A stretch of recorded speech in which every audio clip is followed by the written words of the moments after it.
భద్రాద్రి కొత్తగూడెం జిల్లా Bhadrachalam MRO office ముందు double bedroom ఇళ్ల బాధితులు ఆందోళనకు దిగారు.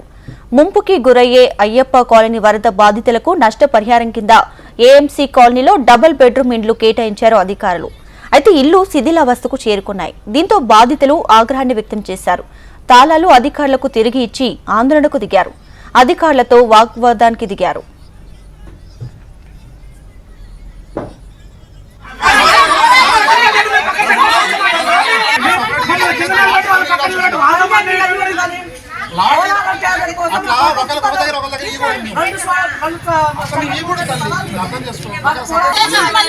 లాటరీ ద్వారా సెలెక్ట్ చేశారు. మీకు ఏమైనా ఇవ్వాలి ఆడ ఇవ్వాలని లేదు. ఏడే ఉండాలి ఆడే ఉండాలని ఏఎంసీ కాలనీ అని చదివాను, మనబోతు చెరువు ఎంసీ అని చదివాను. చదివిందంతా రికార్డు చేశాము వీడియోలో.